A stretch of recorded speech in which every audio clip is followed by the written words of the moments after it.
Thank you for tuning into another episode of She Laughs, a podcast dedicated to bringing you honest and transparent viewpoints in this daily faith journey.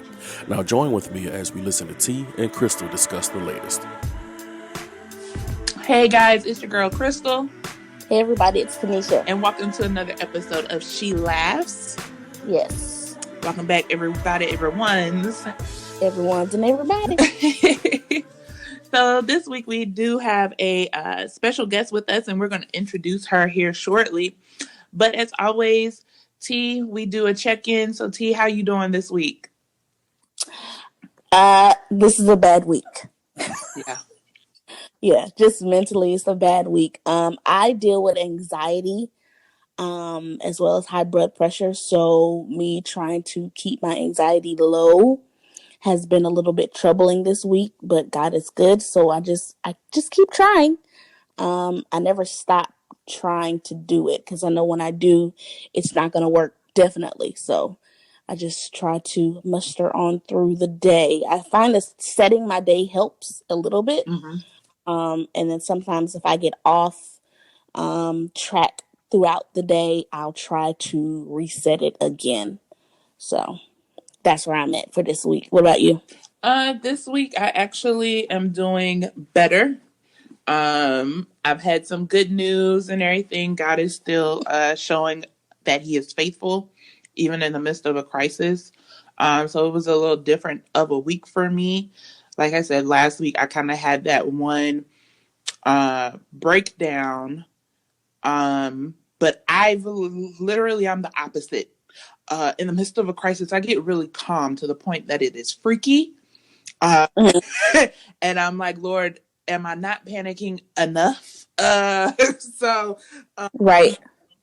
That just goes to show the different mindsets and things that are going on in people's minds and lives these days. So that's kind of where I'm at. Right. Gotcha. Well, we can go ahead and introduce our guest to everybody. Yay! We have with us Miss Heather G., the owner and director of operations for the Urbane Flower Project. Miss Heather. Hello. Hey, Heather. Hey, Crystal. How are you? Good. Hey, Tanisha. Excited to have you on. Yeah, I'm excited. I'm grateful for the opportunity to come on, and I'm thankful that you guys have chosen me worthy enough, right? So thank you. So Heather, join in with us about the check-in. How are you doing this week? Yeah. Well, I kind of felt when you said that you were trying to work through some things because your anxiety levels are kind of high. Mine have fluctuated over the past couple of weeks because, as you know, with everything's going on, I've been working from home since mid-March. Right. And it's kind of like I'm on week 4 where everybody else may have kind of like hunkered down within the last 2 or 3 weeks. So right. For me, at first, it was like a steady, like, oh, okay, yeah, we're going to do this. And then I took a real dive this weekend, actually. And I was just like, I don't have the energy. Where did it go? Where is my energy? I was so tired.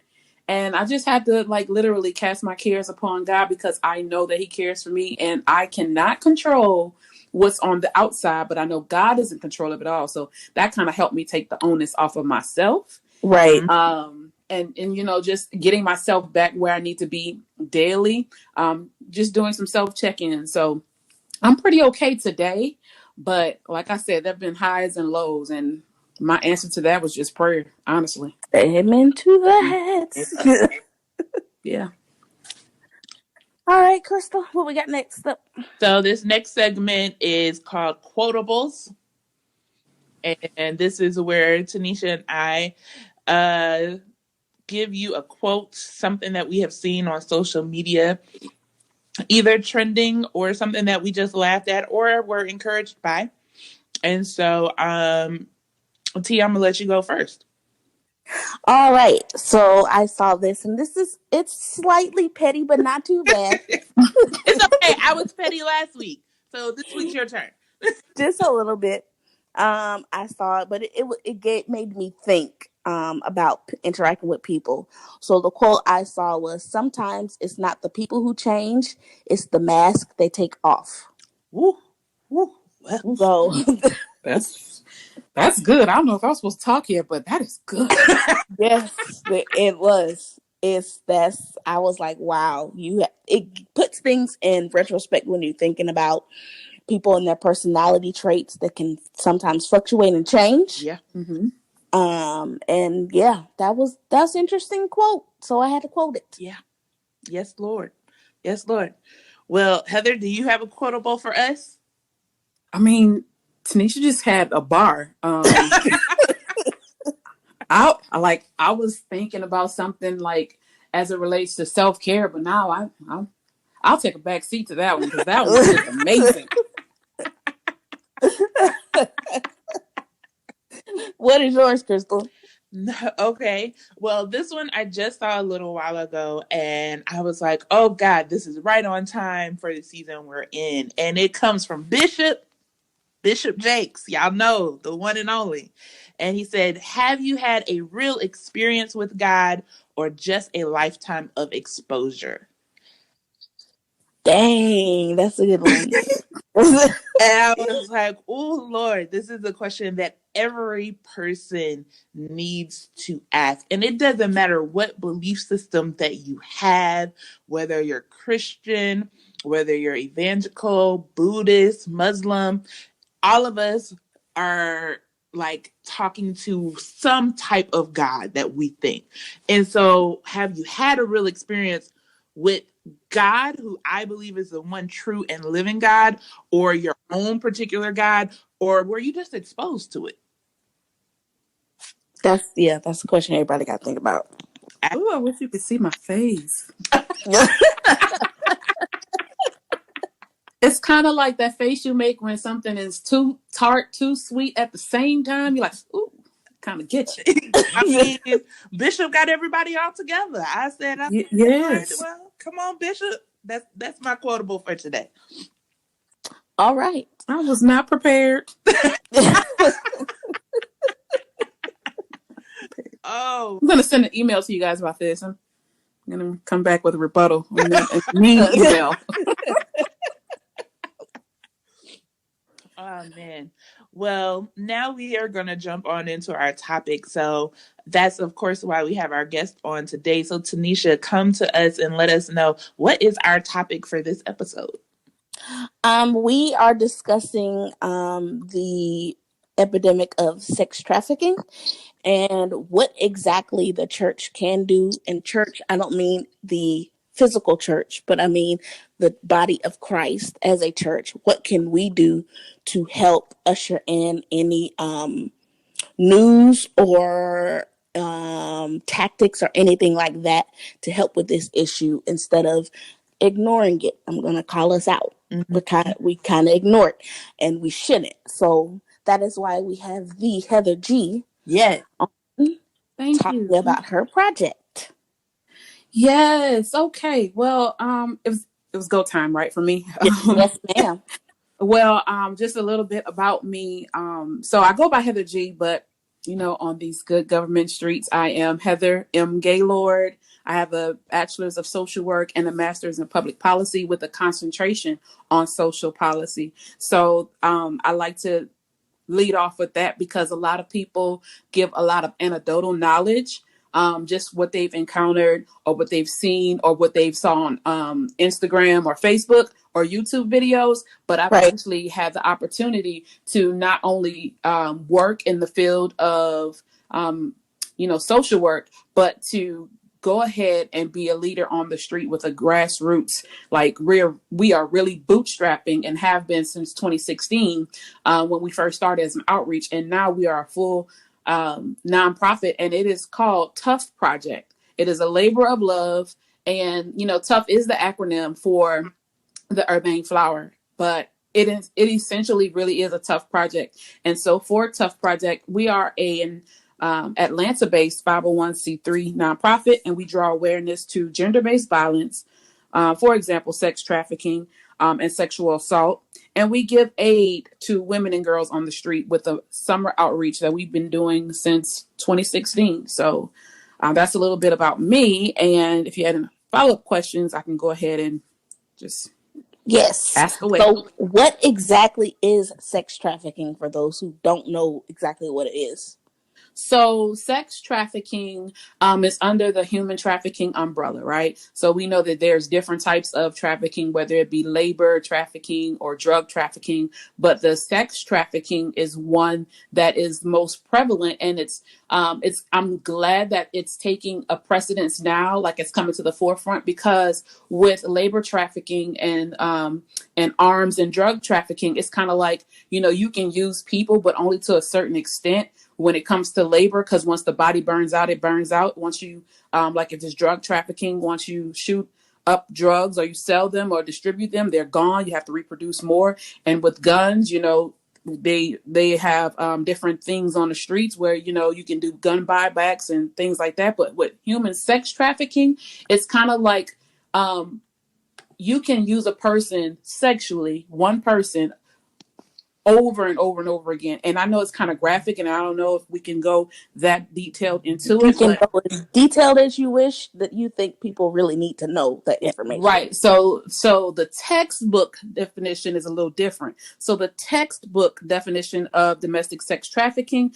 is the recruitment, the harboring, and the transportation of individuals, right? Persons over the age of 18. That's domestic sex trafficking. Domestic minor sex trafficking would be those who are under the age of 18, in which the victim themselves are forced to have sexual intercourse or perform those sexual acts in exchange for money, right?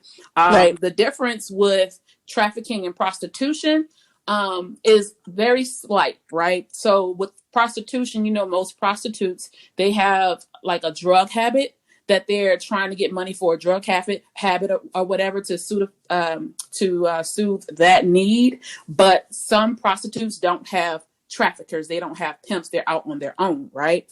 So with domestic sex trafficking, there is a victim and there's a trafficker. The trafficker is just like the victim. There's no difference in the type of who it is. It can be male, female, it can be young, old, but the victim itself, well, the trafficker themselves, they can be labeled as pimps, but they're often family members, right? That's called interfamilial pimping. They're often intimate partners. There are stories about, how, there's this Romeo and Juliet where Romeo turns into be this monster and forces his dear Juliet to perform these different things or these sexual acts for money to help the family.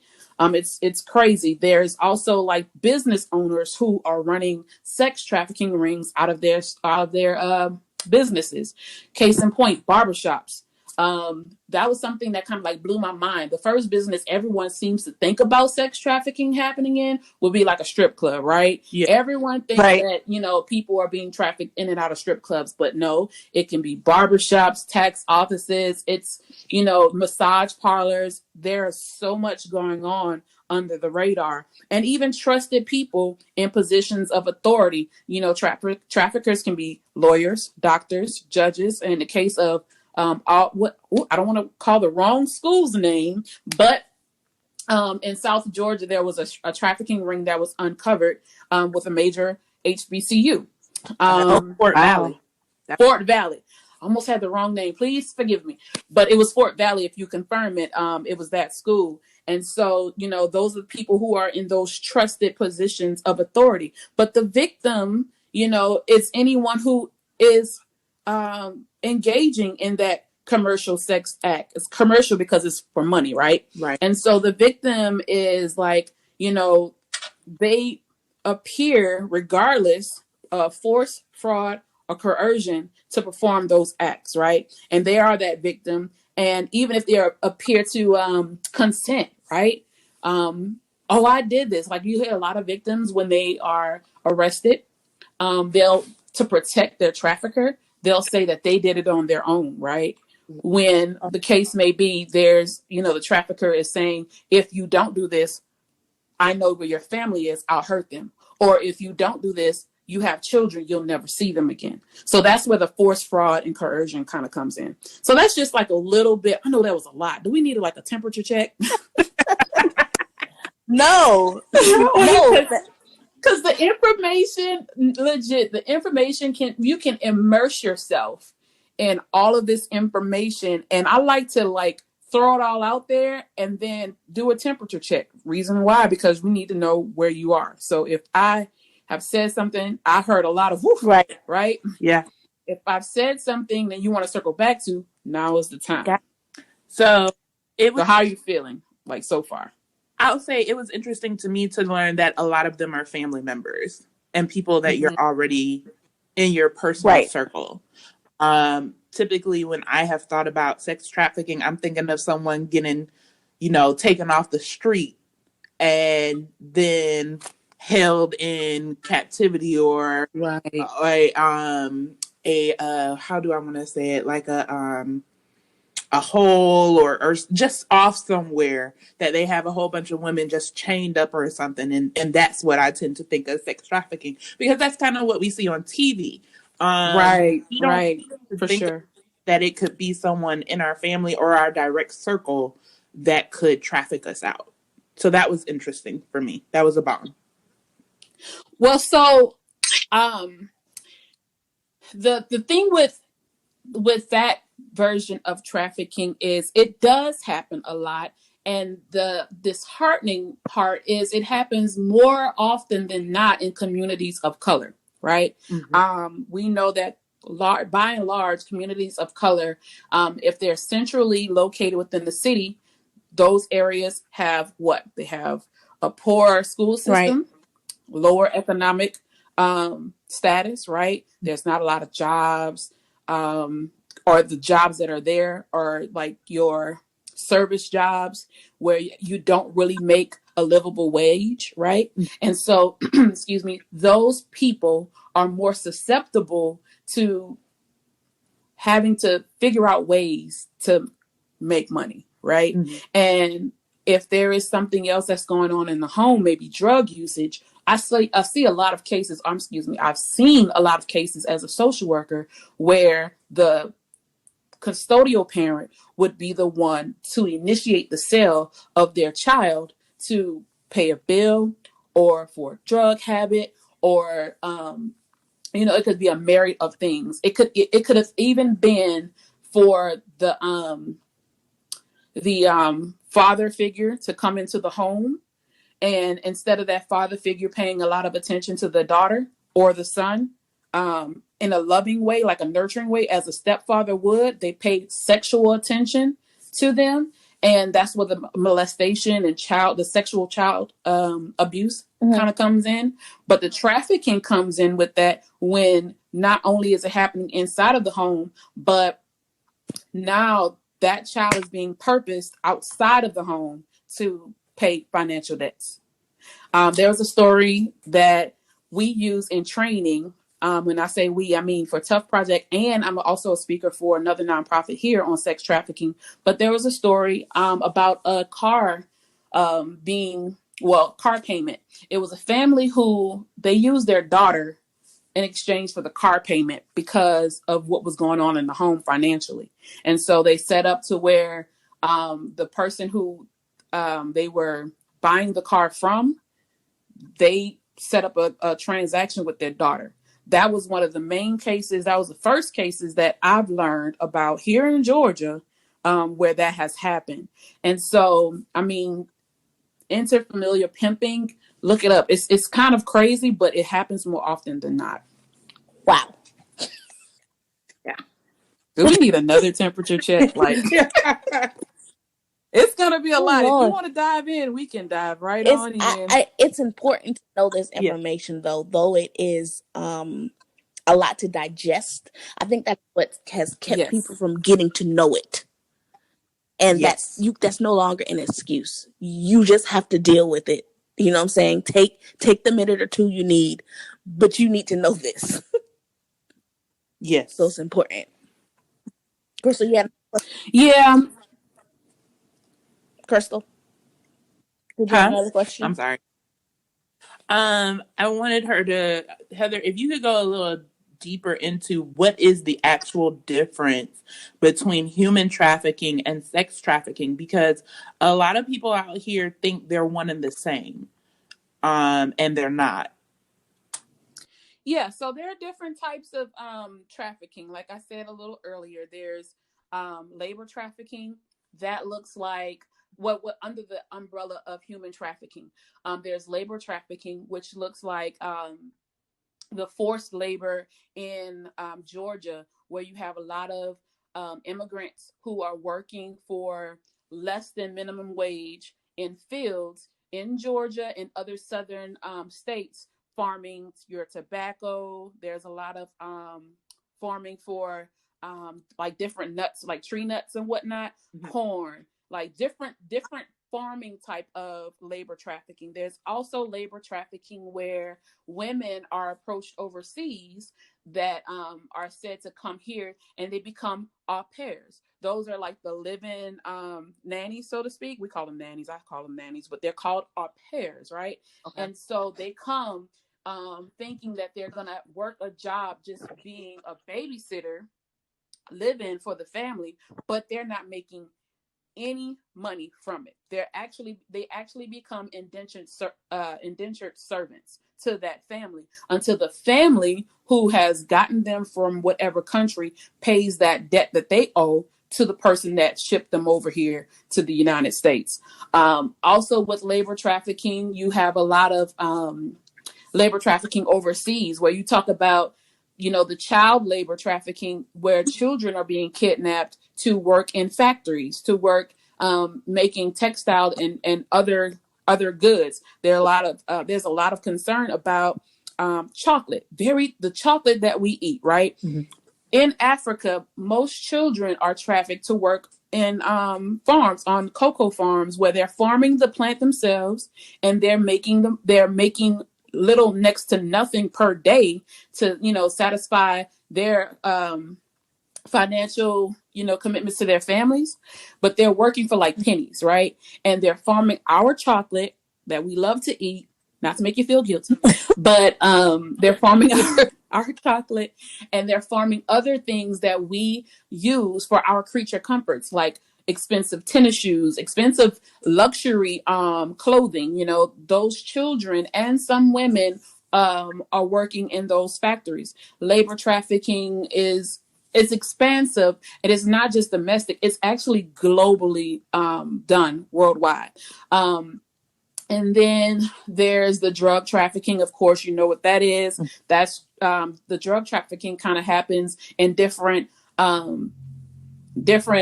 places, like in Cuba. There's a lot of drug trafficking. There's a lot of drug trafficking in Colombia. Those different places that they produce, by and large, tobacco. Not considered a drug, tobacco, but they kind of like mix it with other things. So those tobacco and those expensive cigars, and then cocaine for drug trafficking. You hear a lot about that out of Colombia. Just different type of drug trafficking that's kind of like globally coming in for imports, exports. The United States, we produce a lot of drugs here, especially marijuana. And marijuana is not only, you have some states that legalize marijuana, but then you have other states who don't legalize marijuana. So by and large, it's like if you go to California and you want to have, you want to buy medicinal marijuana, and then you want to take that marijuana that you've gotten from California legally and you fly back to Georgia, that's drug trafficking. So crazy, yeah. Right? You can go to Oregon and buy marijuana legally from Oregon, and you want to come back to Georgia, or you want to go to Louisiana, where those drugs are not, you can't have those drugs in the state without a marijuana card. That's drug trafficking. So it's a lot of different things that kind of go into drug trafficking. My bag is really sex trafficking, which I know a lot about. But the other types of trafficking, there's Polaris, and there is another resource, the International Center for Human Trafficking. It's right downtown. They have large museum dedicated to human trafficking and what that kind of looks like. And they break it down in different sectors. And then they break down the laws that are kind of being championed in the United Nations to kind of change so we can see how we can put a stop to trafficking, whether it be labor trafficking, drug trafficking, gun trafficking, sex trafficking, like any type of trafficking. So, yeah, those are the different. I hope I answered your question, though. Yes, absolutely. Absolutely. Wow. Okay. Another temperature check, right? Okay, so now we know about it. I know you kind of talked about why it is a thing dealing with people's economic issues and problems. So why do you think it's prevalent in this city of Atlanta? So Atlanta is it's not unique and it's not different. It's just there's so much exposure here in Atlanta. There's so many different industries here in Atlanta that kind of makes it a hub. It's not number one, like people like to say Atlanta is number one for human sex trafficking. No, in alpha order, is number one because it's Atlanta. But we know places like Sacramento, we know places like New York, even Houston, Texas. We know places, just east to west coast. Ohio has the state of Ohio has a lot of hot spots and hubs for trafficking. But people like to say Atlanta is number one. Now, this is what makes Atlanta top runner. It's because we have planes, trains, automobiles, literally every transportation you can name comes through Atlanta, right? Yeah.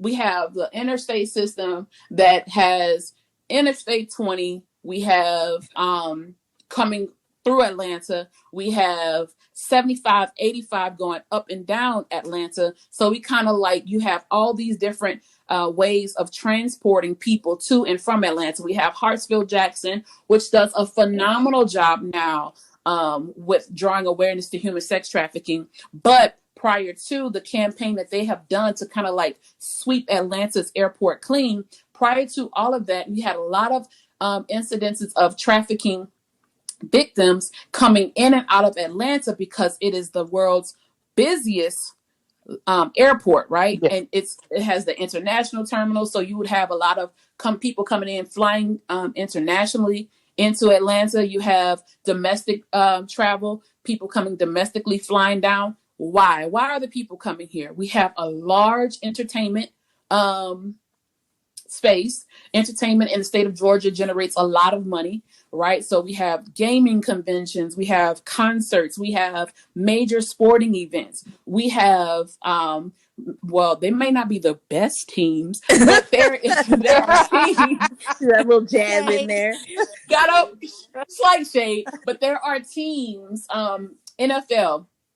There's the Atlanta Falcons. NBA, that's the Atlanta Hawks. Now we have soccer. Now it's kind of crazy that you would think that other states would do well in soccer, right? But here, soccer is the number one sport supported by Atlanta because now you have a winning team who draws massive crowds here for the game. And then when they went into their championship, you had or playoffs rather, you had a lot of different people coming here. The Super Bowl, a lot of different people coming here for the Super Bowl. So you have entertainment, you have transportation, you have your corporate events. Atlanta hosts a lot of conventions, right? Yeah. So convention season would be going on right now, but it picks up early spring, and it really takes off in the summer. So hot Atlanta nights, right? So we have entertainment, we have concerts all throughout the summer. We have those conventions happening all throughout the summer, right? And we have different things, sporting events happening, right? So all those people come here. Who has the capacity and the time to be as vigilant as we need to be to look out for the men and the women, young boys, young girls who are coming into this city to be trafficked? They're in and they're out. Just like events and sporting events and conferences, maybe like one night only, traffickers will come in and bring those those victims with them, and they're gone, possibly before the night is over. Right? So Atlanta Hartsfield Jackson Airport does an amazing campaign. Now you can't go to the airport without hearing that human trafficking notice or message every so often, right? Hotels have stepped up. I went to a hotel training recently to make hotels more accountable for their role, because we know there are some bad actors. We know there are some hotels that kind of like turn a blind eye to what's going on, like those transient hotels. Mm-hmm. But major hotel chains in Atlanta, your Hiltons and your Marriotts, those hotels, they have notices now in the restrooms about human trafficking. We have large organizations that go in and they take soap and shampoo bottles and they put messages on them so that if anyone is locked in the hotel room while they're here and they need help, they can read that message, and that message will tell them how to go to the front desk, how to speak on the phone if they need help, just it different ways, right? So you have your airport that's being more responsible, and now your hotel industry that's being more responsible. With all of that, the onus falls on who? Who needs to step up? Trick question. Right? Yeah. I'm like thinking, okay, you've covered those main two. Is it the conventions and the events? And and how they get there with your Uber and your Lyft. I forgot to mention them. Yes, they're making more strides now too for drivers to be more aware of human trafficking or sex trafficking. As it relates to people being passengers. So they're there. Conventions, you have more police officers who are, being more vigilant. And sometimes now volunteers are being trained to identify human trafficking. But after we take care of the professionals, right? Mm-hmm. I'm gonna give you like a little hint. Right. It's us. It's us as citizens. It's us as churchgoers. It's us in the community who have long turned a blind eye because what happens at so-and-so's house is their business. Yeah. Or the little girl down the street who we see, one day we see that the family has these abstract needs. The family is poor. The family's gone through all this. And then the next day we see the same little baby who is now coming and going in various cars, getting dropped off. She has the hair, the nails, the expensive clothes, and the family themselves still look the same. What's going on? Right. And so it kind of like tells me now that we have a need. And I don't know if you're ready to go into this part or if we need another temperature check. No, we're good. No, we're good. But it kind of goes into the need for hypervigilance, which is both good and bad, right?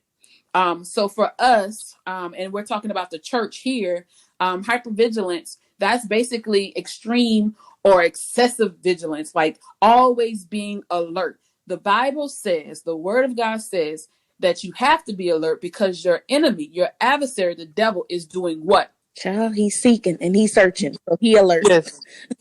Day and night. Like a lion seeking whom he may devour, right? So those who are not in the church, they are not covered, right? Those who understand and know that they don't have a good relationship with the church because of church hurt or because they've never been to church.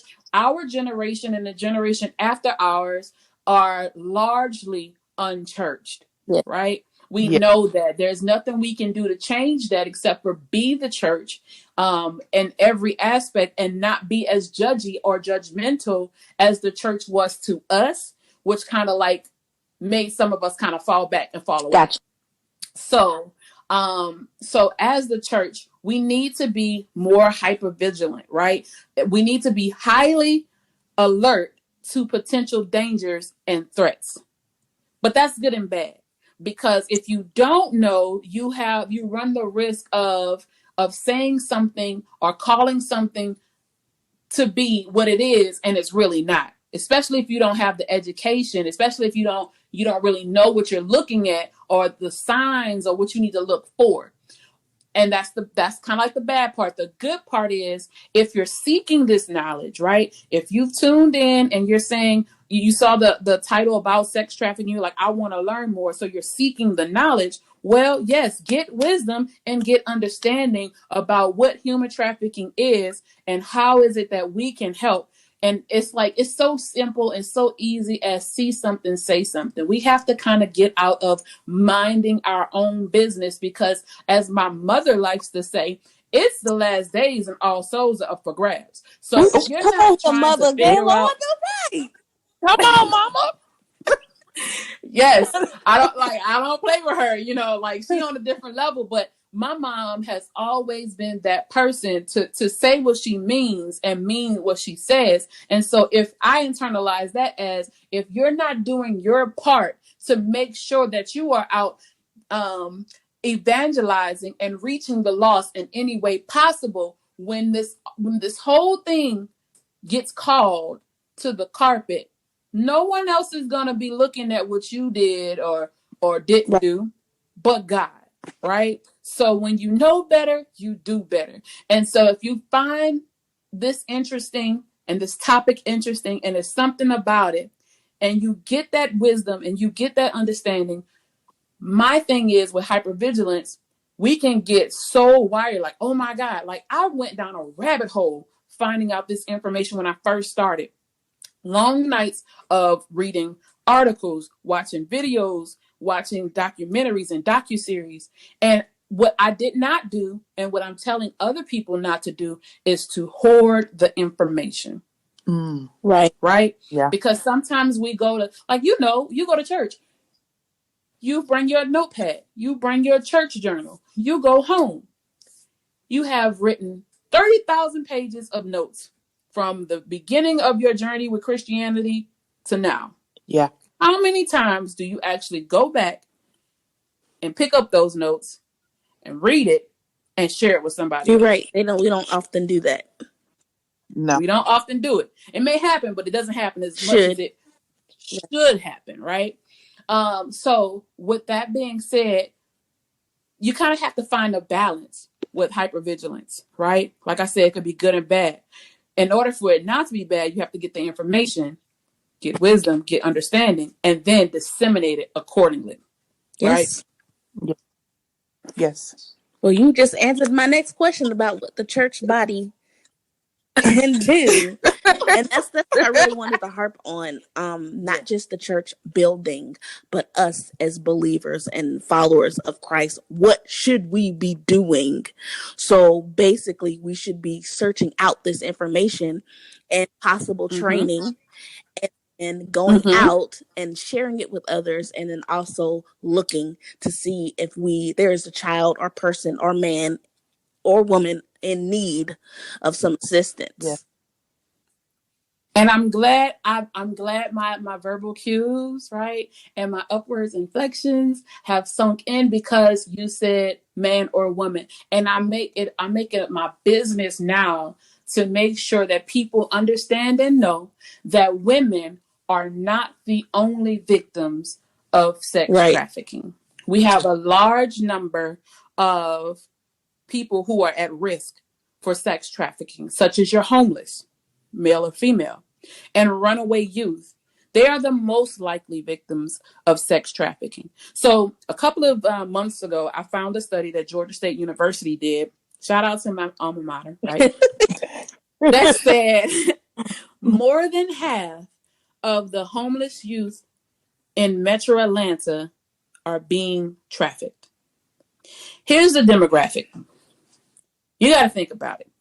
Black or African American, more often LGBTQIA youth, they tend to be the youth who have been in the juvenile justice system or the foster care system, and sometimes both, right? So, like I said, I focus on men and women, but my heart is for the youth. And now it's been expanded to not just include the female youth, but also the male youth. Well, yeah, that's a lot. So Oh no, 10% check. I'm good. It's just a lot of Is information I to yes, know. process. So I guess I would encourage especially anyone that is listening to this that is a leader of their church to try to right. get some kind of teaching or class in for your members to know what this is so that you're already on high alert to look out for those things. Especially if you're sending people out to pass out flyers for your church. Those are things you can Yeah. catch, Hmm. right? In Right. those moments when you're out talking to people or evangelizing to people. I think that would be a great tool to also have to know what to do in those cases. That's true. So, Heather, I want to ask, like, right now we're going through a global crisis with coronavirus and this pandemic. And it sounds like to me, do you think that this crisis puts more people and individuals um, at risk to falling victim to sex trafficking? Of course. Yes, it does. Absolutely. Because sex trafficking victims, you know, crime doesn't take a back seat to a pandemic. Yeah. Sickness and disease will not take a back seat to a pandemic, right? These things happen. We're just so one dimensional. We're just so focused on this one thing to where we're so absorbed by it to where we are kind of like blocking out all other things. Our vision is tunneled right now on coronavirus, right? Mm-hmm. But talking about sex trafficking right now, you have those who are vulnerable because of the pandemic economically. First point, economic. Think about it. This outbreak led to so many different vulnerabilities that people did not they knew, but they just did not realize it could happen. America has always been said that Americans live most, not all, most like there's only the 1% who does not have to worry about this, but most Americans are living paycheck to paycheck. Yeah. There was a poem when I was a social worker, there was a poem that humbled me to the point of understanding that I chose a profession where I was one paycheck away from poverty, one paycheck from the other side of the desk. So that's when I started to treat the people that I served while I was a case manager with the utmost respect. Not to say that I never did, but that just made me so much more grateful to serve them. Yes. So economically, you had so many job losses, right? We know that joblessness claims skyrocketed. Last week, there was like 6.9 million people who applied for what is that? Unemployment benefits. Unemployment, right? Yes. This week I read that it was 6.4 million. That's jobs. That's that makes for what? Unstable living conditions, susceptibility to substance abuse, and economic hardship is at the bottom of all of that. Yeah. Right? Lack of resources. Right now, nonprofits are always scraping for money. I'm entering a season where I start doing fundraisers to help offset the cost of buying supplies to give out for my summer outreach. That's called Tough Night Out. Mm-hmm. And really quickly for Tough Night Out, we take volunteers, not many, but we take volunteers and we go out on the street one Saturday night. It just so happens to be the second or the last Saturday night of a summer month from June until August. And we go and serve women on the street. We give them resources, and that's like feminine hygiene products and whatever. So I'm in the middle of planning for that outreach financially, fundraising. That's not something I can really do in this time because of so many people who have lost their jobs. Unlike myself, other nonprofits have funding but they may not have the capacity to serve because the beds may be full. They may not have the capacity to serve because we're ending the funding stream. We're coming to the end of the fiscal calendar for a lot of nonprofits. Mm-hmm. Other area nonprofits, they're continuing to work, right, amidst those conditions, but that puts their health at risk in this time with COVID-19. So, well, along with the resources, you have not just your nonprofits, but you have your state workers.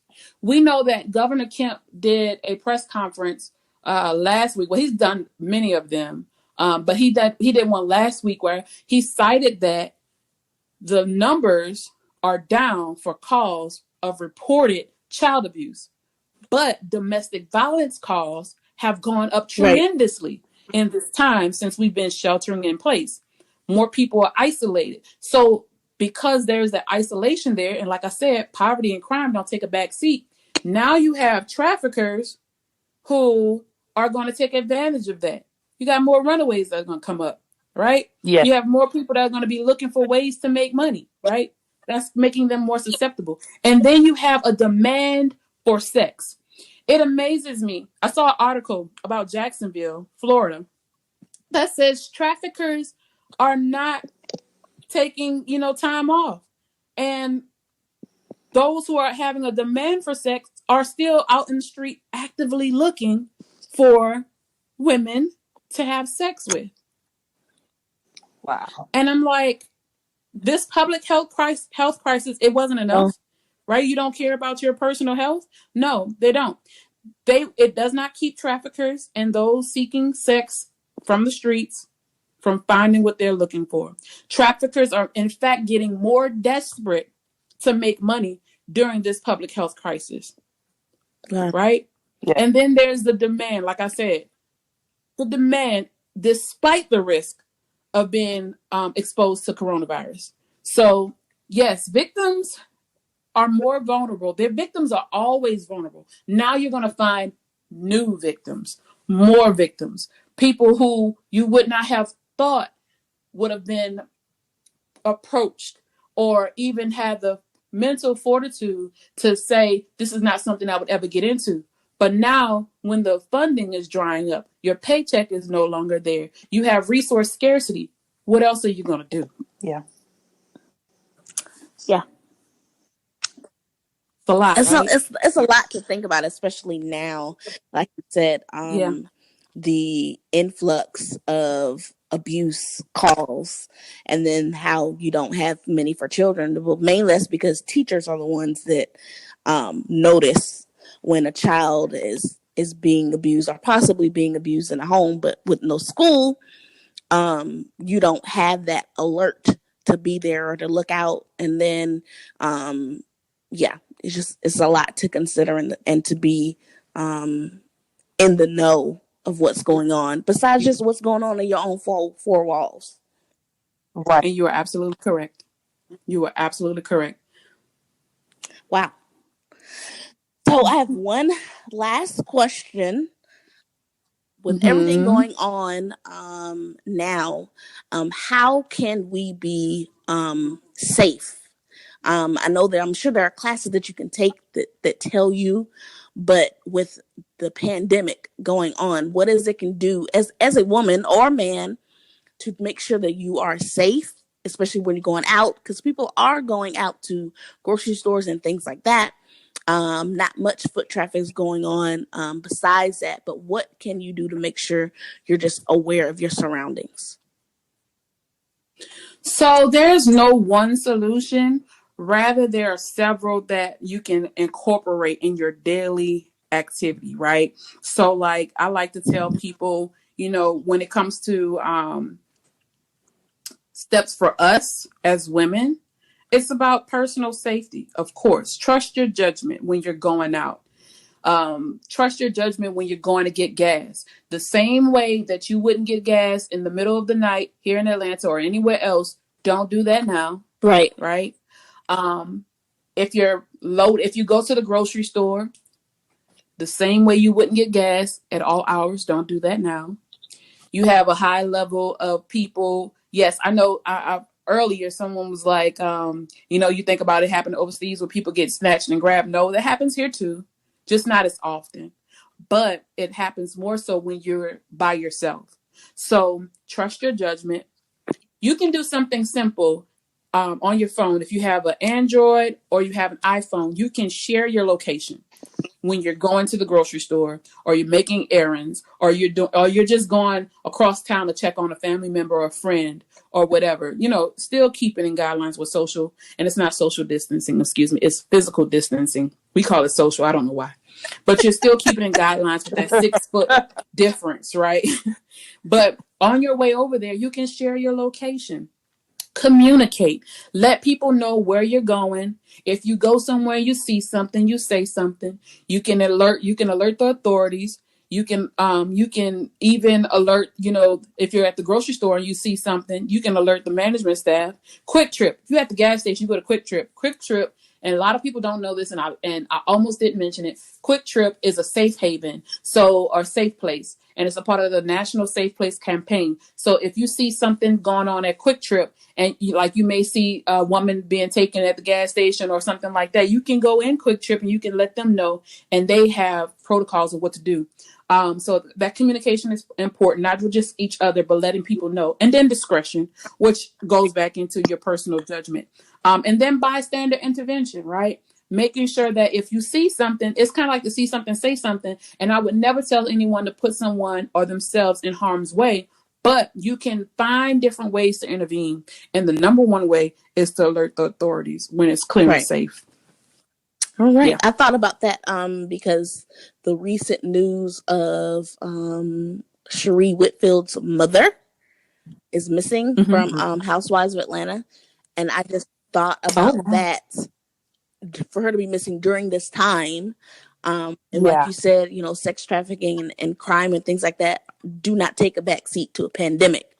So I just thought of that because right now people are, though they may have been alerted or know to pay attention to their surroundings before, now they're being kind of lax because their number one priority is making that grocery store stop or making that gas station stop and then trying to get home.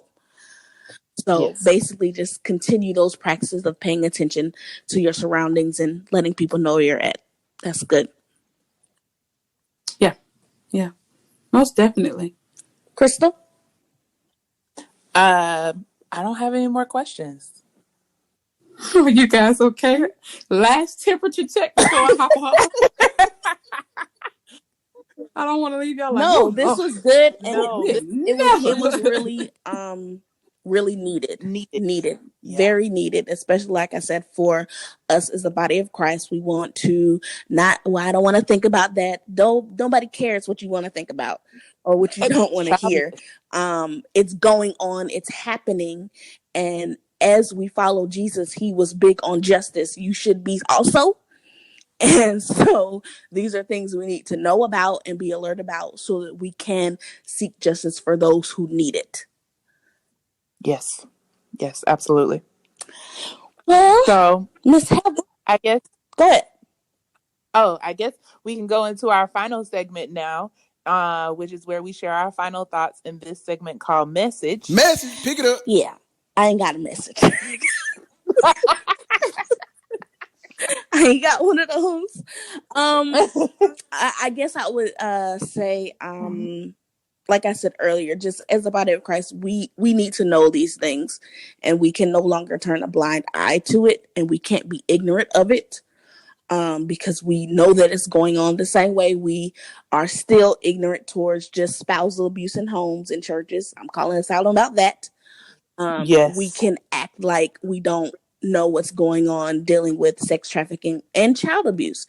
We have to start saying something and holding those accountable. I don't care who he is in the church or who she is in the church. I don't care what title they got. Thank you. We'll hold on to that too. It's time, especially in these days that's going on right now. It is a time to reset and get back in order if you have stepped out of order. So no more excuses. Yeah. That's kind of in alignment with what I was thinking and feeling right now, it just literally is saying, really, Heather, what you're saying to me is accountability amongst the citizens in the church and outside of it. We've come to a day and time where we can't afford to be quiet, because of being quiet literally is costing someone their life.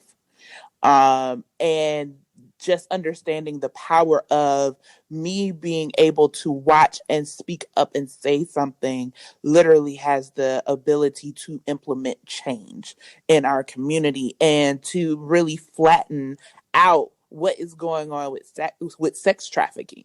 And when you think about it, not just in sex trafficking, but in a lot of other areas in life too, that we turn a blind eye to, because hey, as long as it's not happening to me and my family, then I can stay in my bubble and life is good.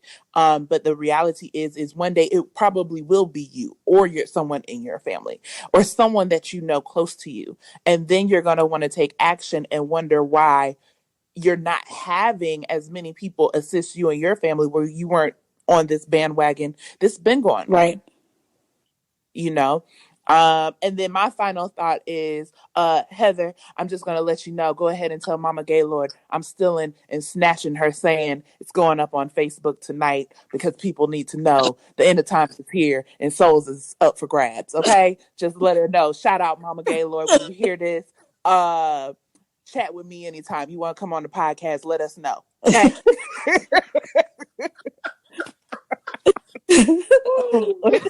I will be sure to let her know. And Heather, any final thoughts, final words you want to let us know, and like final resources? Yes. So once again, thank you guys so much for allowing me to come on and share what it is that, I have on my heart for trafficking, and exposing the evil that it is. I thank you for your time. I thank you for your listening ears. And if you want to get in touch with me through my organization, that is, the email address is info, so it's info@tufproject.org. Wonderful, wonderful.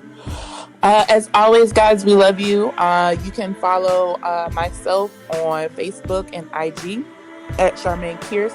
Heather, is there a place where they can follow you on social media to learn more about the Tough Project? Yes, you can actually go to the website. That's where the most up-to-date information is, as well as going online on, we have accounts on Facebook and Instagram, and it's under the Urbane Flower Project spelled out. Wonderful. And as always, T, where can they find you? You guys can find me on Facebook, Tanisha Williams, and Instagram is Styles by Tanisha J. All right. Well, until next time, guys, we love you. We're praying for you. Always, always, always do more research. And I highly suggest going to the Urban Flower Project to keep up with the latest on the She Laughs learning podcast. more information. Be sure to subscribe on most major streaming platforms. Guys, you can also follow us on Facebook and Instagram. If you feel led to donate, please send donations to paypal.me/She Laughs. And don't forget to send us your questions as well. We'd love to hear from you. As always, stay blessed.